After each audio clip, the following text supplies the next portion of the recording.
Welcome learners, मैं हूं doctor दर्शन। आज जो है हम MS वर्ड का 13वां ट्यूटोरियल डिस्कस करने वाले हैं, जिसमें हम इंसर्ट टैब के अंदर जो है हम एडिंग्स ऑप्शन पढ़ेंगे। एडिंग्स जो है वो सारा ऑनलाइन वर्क है, विकीपीडिया है। जो भी आप नोट बनाते हो वो विकीपीडिया में सर्च करके आप वहां से कॉपी करो और यहाँ से आप डॉक्यूमेंट के अंदर पेस्ट कर सकते हो। ये भी जो है नेट के साथ कनेक्शन रखता है। यहाँ से हम बारकोड बना सकते हैं। ये इमोजी जो है ये भी मैंने यहाँ से ऐड किया है, और जो है बारकोड भी हम यहाँ से बना सकते हैं। ये बहुत सीक्रेट ऑप्शन है, किसी को भी पता इसका ख़ास नहीं है। तो यहाँ से मैं इस पर क्लिक करूँगा। मैंने जो है यहाँ पर ऑलरेडी जो है मैंने ये चीज़ें जो है ऐड किए हैं। मैं QR कोड पे जाऊँगा। यहाँ से जो है हम बना सकते हैं। ये QR कोड है।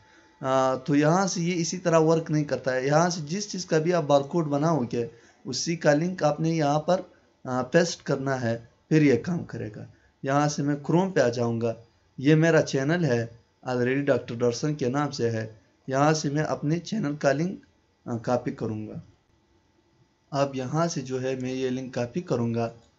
यहाँ से मैं कॉपी लिंक एड्रेस करूँगा।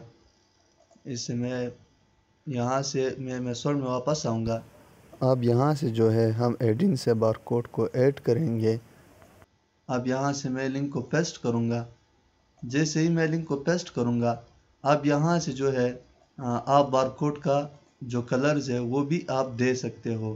मैं सादा सिंपल वाला बनाऊँगा। बैकग्राउंड भी दे सकते हो। यहाँ से इसका साइज़ छोटा और बड़ा कर सकते हो। तो यहाँ से जो है मैं इसको इंसर्ट करूँगा। अब ये बारकोड बन चुका है। ये जो बारकोड है आप इससे अभी स्कैन करो। ये मेरे चैनल से अटैच है।